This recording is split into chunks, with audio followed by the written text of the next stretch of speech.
저는 왜 갑자기 270이 됐냐라고 하면 네. 문재인 정부 때 257이 나왔잖아요. 그럼 250 하면 줄어들었잖아요. 그래서 그냥 13 플러스 하자 해서 숫자 맞추자. 저는 그렇게 해서 270이 나오지 않았나 싶고.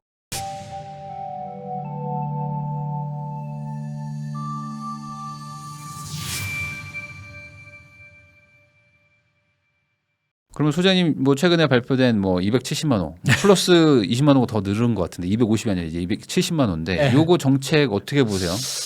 정책요? 저는 뭐 예상 범주를 벗어나지 않았기 때문에 저는 의미를 부여하지 않습니다. 네. 왜냐하면 270만 호만 보면 네. 분당 신도시 27개 네. 이거 가능한가? 미친 거 아니야? 네. 라는 생각이 드는데요. 이게 네. 어떤 물량이냐면 가만히 있어도 공급되는 물량들 있잖아요. 음. 건축업자들이 빌라도 공급하고 네. 도시형 생활주택도 네. 짓고요. 오피스텔도 짓고요. 네. 레미안 푸르지오 뭐 힐스테이트가 아파트도 짓고요. 음. 민간 사업도 하고요. 모든 걸 다 포함한 물량이거든요. 이게 그래서 아파트가 아니라 주택. 모든 걸 다. 네. 그러면 자 그 보도자료 내용을 보면 2018년에서 2022년까지 문재인 정부 5년 동안 5년 동안 인허가 물량이 257만 호였거든요. 네. 그래서 앞으로 향후 5년 동안 270만 호면 네. 아니 과거 5년 또 257만 호인데 네. 257이나 270이나 큰 차이가 아니다. 큰 차이는 아니다. 그래서 저는 왜 갑자기 270이 됐냐라고 하면 네. 문재인 정부 때 257이 나왔잖아요. 그럼 250 하면 줄어들었잖아요. 그래서 그냥 13 플러스 하자 해서 숫자 저는 맞추자. 저는 그렇게 해서 270이 나오지 않았나 싶고 260은 조금 아쉽고 네. 270 정도는 해야 13만 호 정도는 우리가 늘려야겠다라고 했고 우리가 네. 또 정확히 알아야 될 게 이제 뉴스만 본 사람들은 네. 야 그래도 270만 호면 물량이 굉장히 많은데 이게 임기 5년 동안 과연 가능해? 네. 라고 하는데 이게 정확히 알아야 될 건 인허가 물량이에요. 인허가 네. 그냥 주택 지어도 돼라고 허가를 해주는 거잖아요. 허가한다고 지어지는 건 아니잖아요. 그렇죠. 또. 허가해도 실제로 공사 안 들어갈 확률이 30에서 40% 정도 되고요. 네. 공사 들어가도 허가하고 한 2년 걸리잖아요. 네. 그것도 공사 기간 3년 많이 걸리면 걸리죠. 입주할 때까지는 또 5년. 그렇죠. 사실상 입주량이랑은 상관없는 숫자인 거죠. 전혀 상관이 네. 없습니다. 네. 그래서 그냥 저는 그렇게 이해하면 될 것 같아요. 그냥 하던 대로 간다. 그냥 민간 건설사들도 열심히 하고 열심히 하는데 윤석열 정부에서 이제 하겠다고 한 걸 우리가 관심 있게 봐야 된다면 우리는 그거는 봐야죠.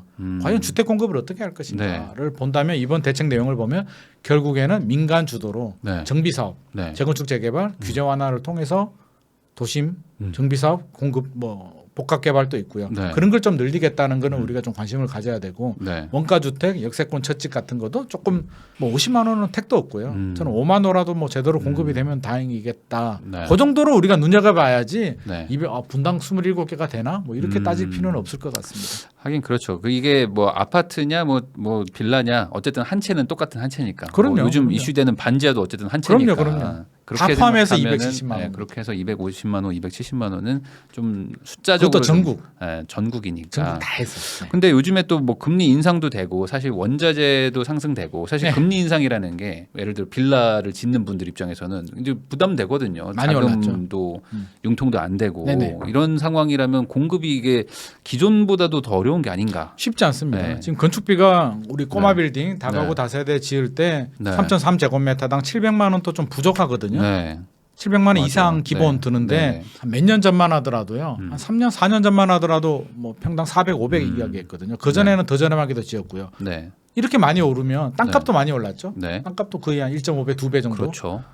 토지비도 올라가고 네. 건축비도 올라가는데 네. 그러면 분양가를 터무니없이 올릴 수 있느냐. 음. 결국에는 건축업자들도 이제 네. 빌라나 다세대 공급하는 분들도 수익성이 잘 안 나오죠. 네. 근데 분양가를 터무니없이 올릴 수도 없기 때문에 저는 공급 물량 맞추기 쉽지 않을 것 같습니다. 그러면은 기존의 5년간은 그래도 좀 저금리 시절이었으니까 사실 좋았죠. 좀 사업을 하겠다는 리스크만 감수하면 은행이든 어디든 빌릴 그럼요. 수가 있었는데 네네. 지금 같은 상황에서는 돈을 못 빌리면 사실상 금리도 올라가고 안 되는 거잖아요. 공급 안 자체가. 되고요. 팔리지도 잘 안 팔리고요. 네. 사실 건축업자들은 지어서 이제 분양을 해야 그렇죠. 되는데 요즘 분양 안 되잖아요. 네. 지금 미분양 나는 거 보면 음. 대형 아파트보다는 나홀로나 이런 음. 다세대 주택들 이런 게 미분양이 많이 나기 때문에 건축했는데 미분양 나면 네. 타격이 굉장히 크니까 저는 이런 중소 물량들은 더 줄어들 가능성이 높다. 네.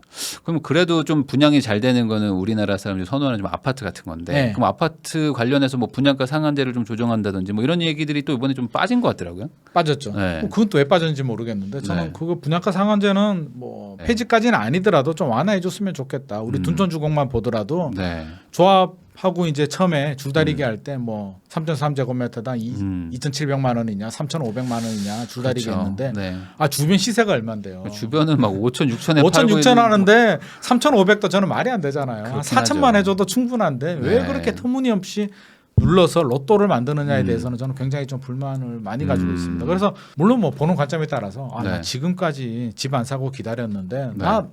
나 로또 하지 말라는 거야. 뭐 이렇게 말씀하시는 분들도 계시더라고요. 근데 그렇죠. 저는 주변 시세 대비 한 20%만 좀 저렴하게 해도 괜찮지 않을까. 그래서 분양가 상한제 기준을 한 20% 정도 주변 시세 대비 그 정도 맞춰주면 좀 합리적이지 않을까 생각을 합니다. 근데 그렇게 되면 결국에 이번 대책만 봤을 때는 네. 그 아파트 공급에 대해서도 뭐 딱히 뭔가 좀 애매한 부분들이 좀 있었던 것 같고 그리고 없죠. 뭐 예. 똑 부러진 뭐 게 없었어요. 다음 기회에 전체적으로 열심히 하겠습니다 정도였거든요, 그냥.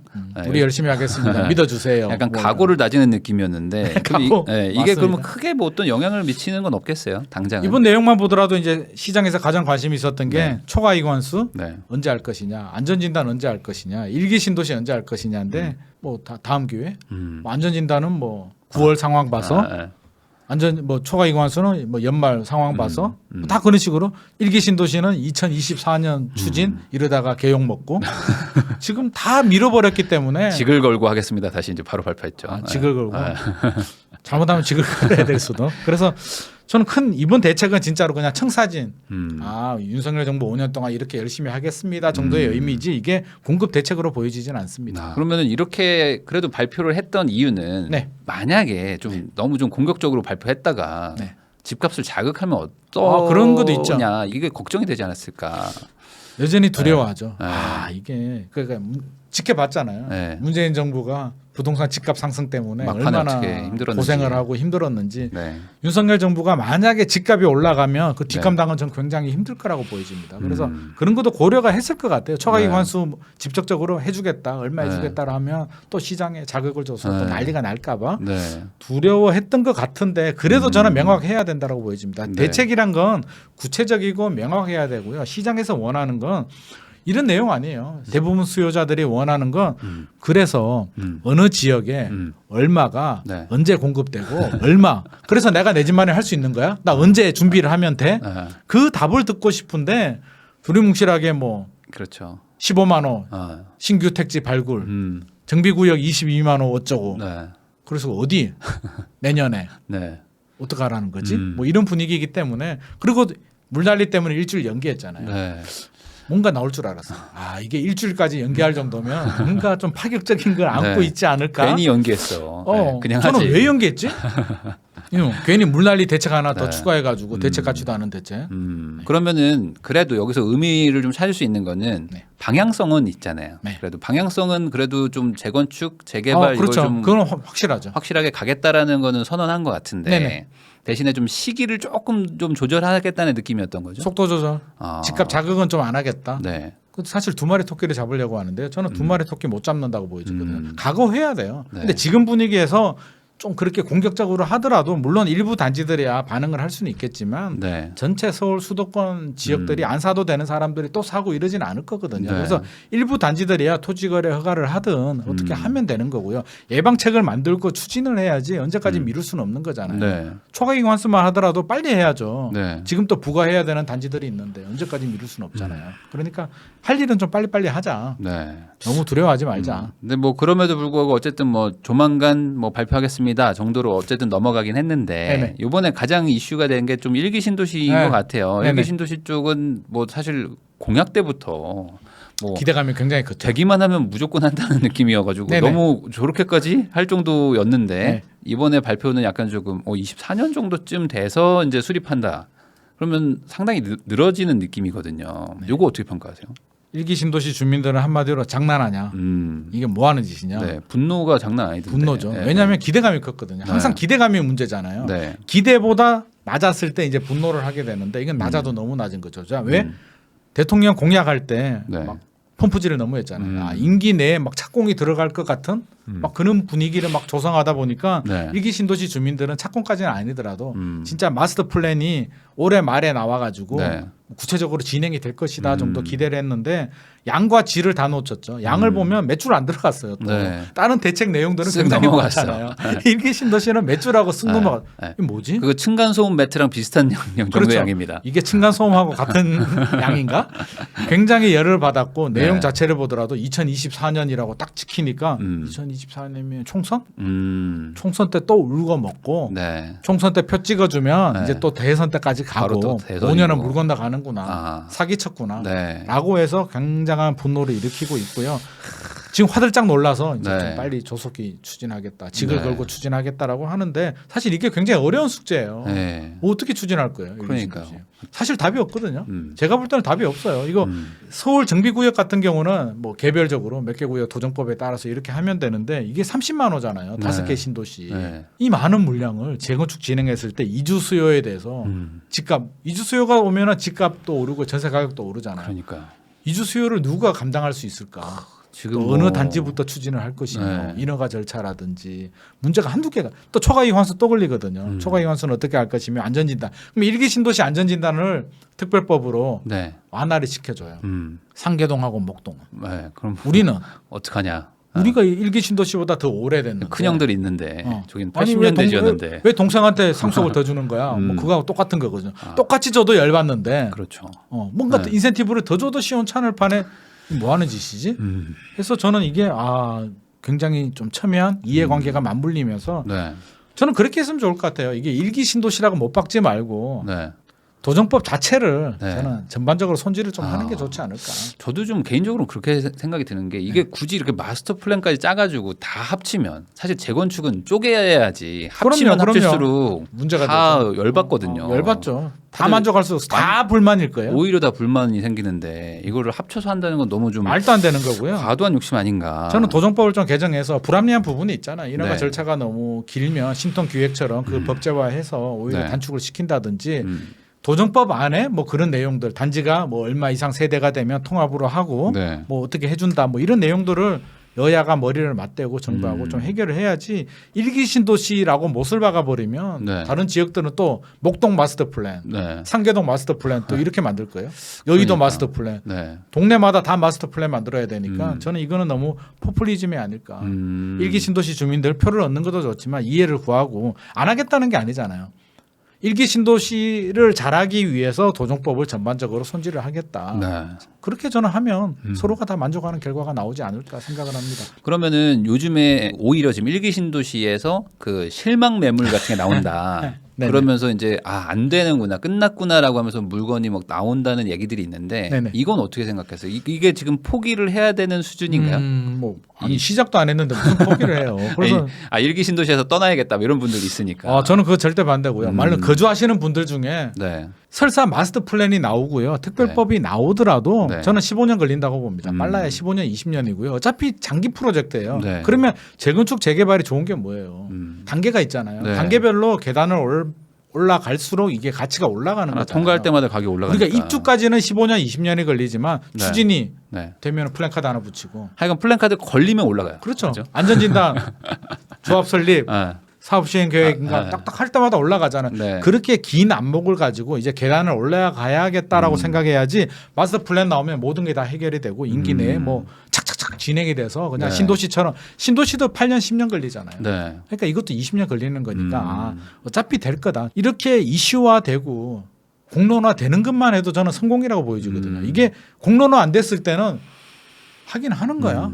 될 수 있을까? 하긴 그렇죠. 의구심이 굉장히 많았는데 이제는 뭔가 추진을 하려고 하는구나. 하기는 하는구나. 그럼 지금 하면 사실 지금은 재건축 안 해도 되잖아요. 멀쩡하잖아요. 근데 네. 15년, 20년 후는 문제가 될 것 같으니까 저는 바람직하다. 지금부터 이제 차근차근 준비를 하면 되고요. 너무 조급증 내지 마시고요. 네. 혹시라도 가지고 계시는 분들 절대 팔지 마세요. 아니 왜 팔아요?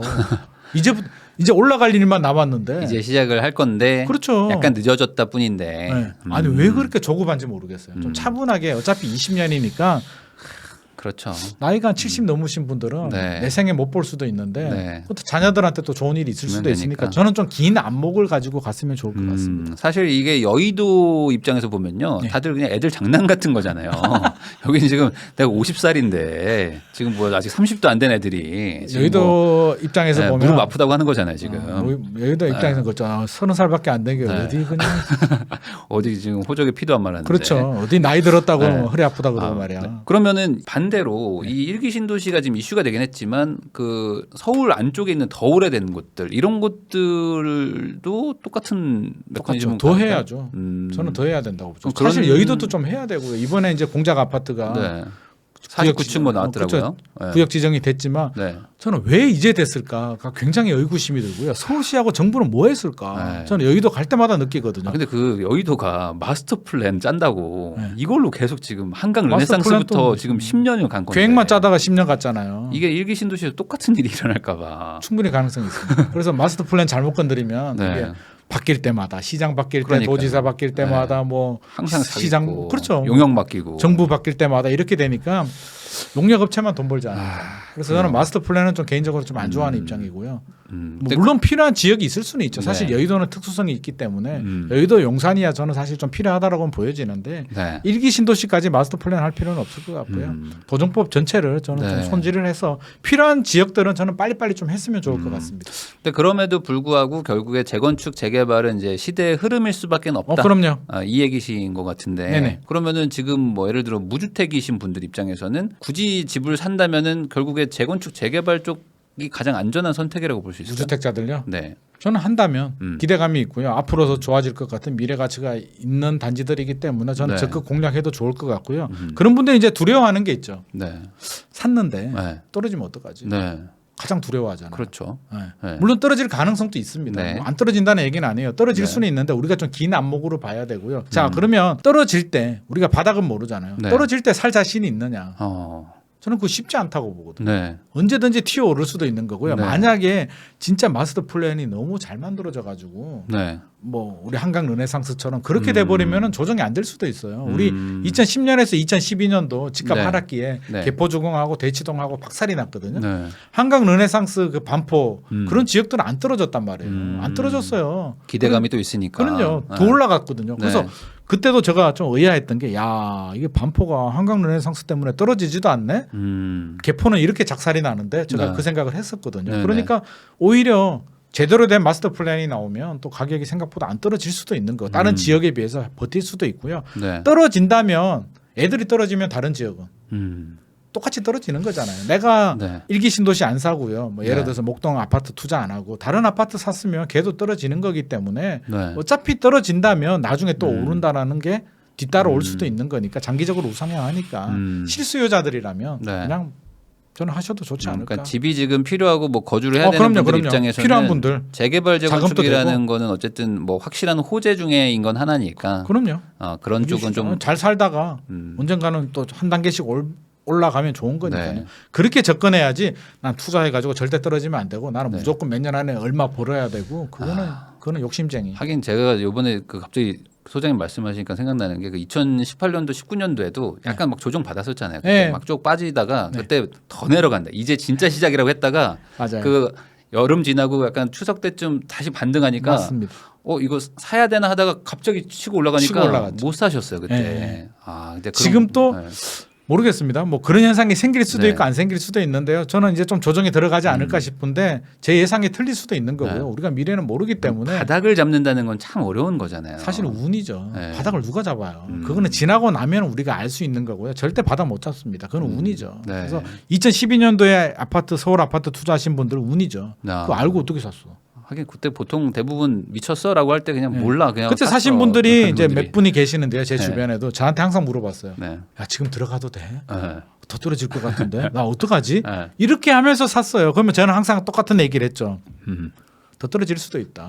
더 떨어지면 5천만 원 1억. 예를 들어서 잠실주공 5단지 같은 경우는 네. 그때 8억 뭐 6천인가 이렇게까지 떨어졌었거든요. 네. 그 정도. 떨어지면은 뭐 한 뭐 7억 중후반대까지 떨어질 수도 있잖아요. 네.